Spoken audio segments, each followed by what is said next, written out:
Alors dans cette vidéo, je vais vous expliquer quel est mon prochain défi. En fait, mon prochain défi, c'est tout simplement de faire un investissement immobilier ici au Portugal. Alors pourquoi faire un investissement immobilier au Portugal? En fait, le truc, c'est que moi, je suis parti en Australie en 2007, j'ai monté un business, j'ai passé 2 ans là-bas.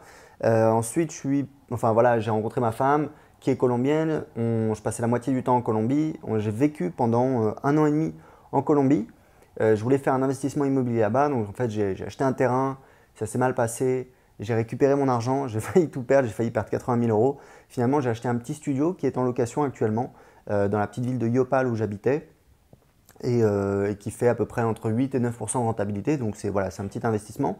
Et en fait, depuis cette année, on habite à Lisbonne, au Portugal avec ma femme, puisque on aime bien cette ville, en fait, on est bien ici.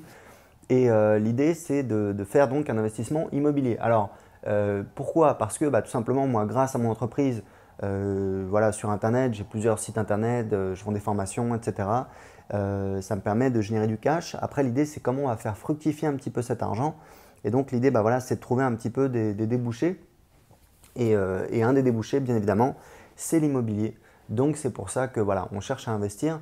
Et en l'occurrence, au Portugal, il y a une espèce de. Enfin, moi, j'ai l'impression, surtout à Lisbonne, il y a une espèce de petit boom de l'immobilier.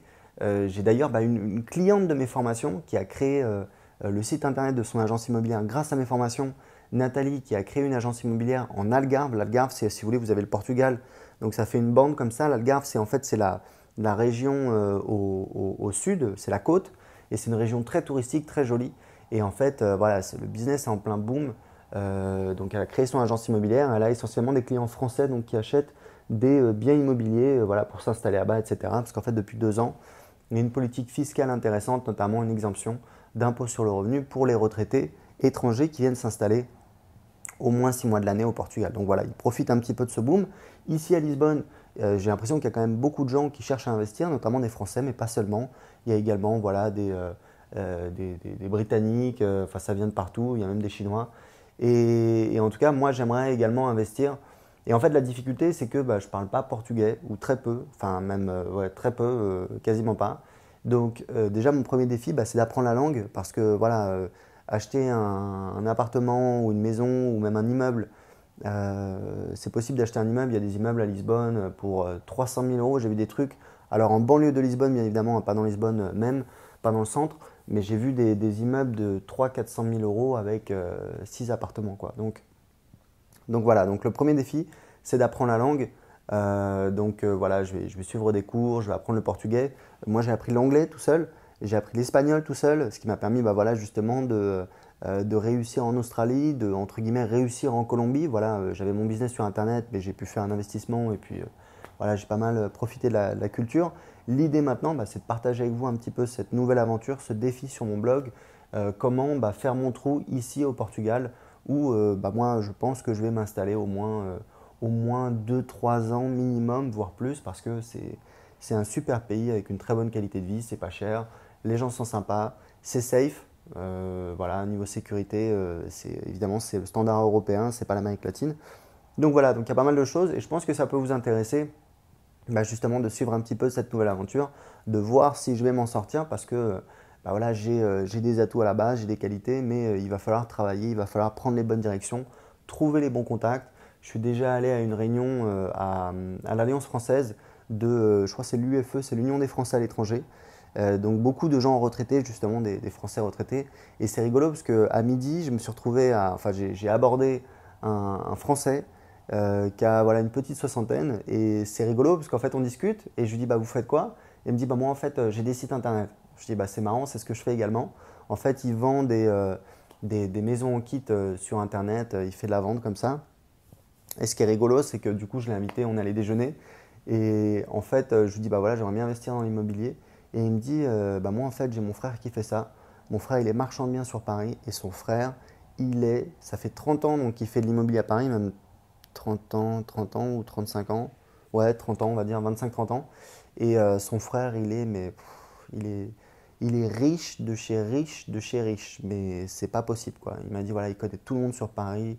Il a un chalet, je crois, à Megève qu'il loue. Il m'a dit 200 000 euros la semaine. Je lui ai dit, mais c'est pas possible. Il m'a dit, mais si, c'est possible. L'annonce, elle est sur Internet. Il loue ça à des stars, etc.